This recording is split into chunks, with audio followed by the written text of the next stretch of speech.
Hey écrivain, écrivaine, j'espère que tout va bien pour vous. Aujourd'hui, petite vidéo détente, voilà, au calme. J'avais envie de me poser tranquillou avec vous et de vous parler de nos galères d'écrivain. Alors je vais surtout parler des miennes, mais si vous en avez d'autres, eh bien n'hésitez pas à m'en parler dans les commentaires. Avant de commencer la vidéo, rapidement je me présente, moi c'est Adri, je me lance dans l'auto-édition en ce moment et j'ai créé cette chaîne YouTube pour vous partager quelques conseils et surtout vous donner votre boost quotidien de motivation pour enfin terminer votre roman.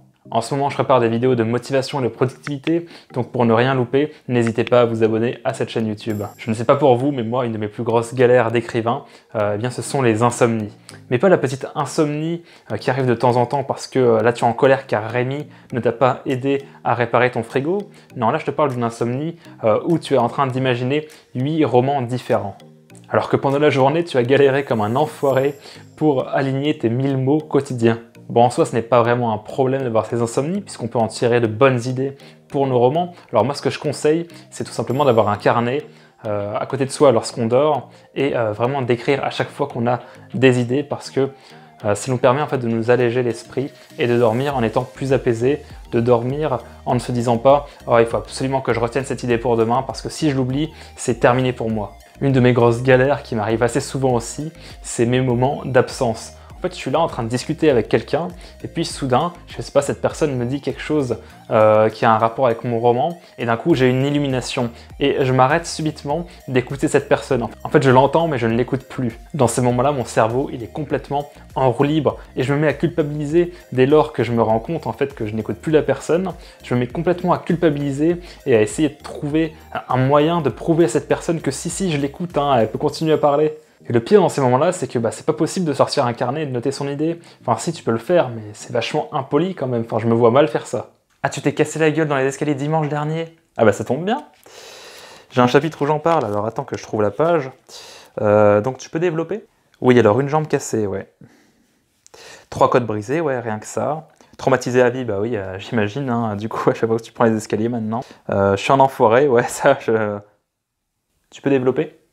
La troisième galère, c'est que vraiment des fois j'ai l'impression de passer pour un psychopathe. Par exemple, quand je voyage et que je suis à la gare, eh bien c'est vraiment le moment favori pour moi de prendre mon carnet et de noter un petit peu ce que je vois, de voir les allées et venues des gens, de noter un petit peu leur démarche, leur apparence, le caractère présumé qu'ils ont. Et du coup, j'essaye de pas trop les fixer non plus pour pas passer pour un fou, parce que quand même, ça doit être assez dérangeant bien de voir quelqu'un au loin qui est en train de te regarder, de te fixer, tout en notant des choses sur son carnet. Je redoute toujours ce moment où je vais être démasqué. Bon, je vous rassure, hein, je ne le fais pas tout le temps non plus, mais ça m'arrive de le faire quand je m'ennuie.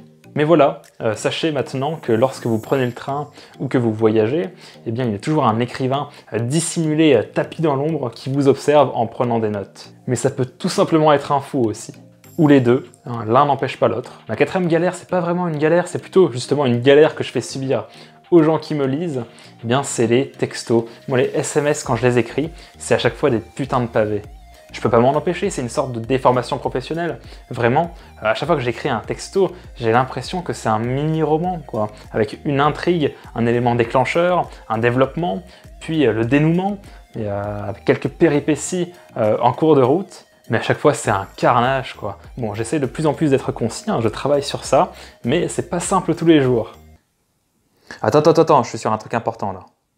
Il est fou, lui, j'approche du dénouement, en plus. Alors, est-ce que je dis à bientôt ou bonne fin de journée? Est-ce que si je mets un smiley, c'est cohérent avec le reste du texte? Oh putain, pas supprimé, pas supprimé! Attends, ça fait 3 mois que je bosse dessus. Là.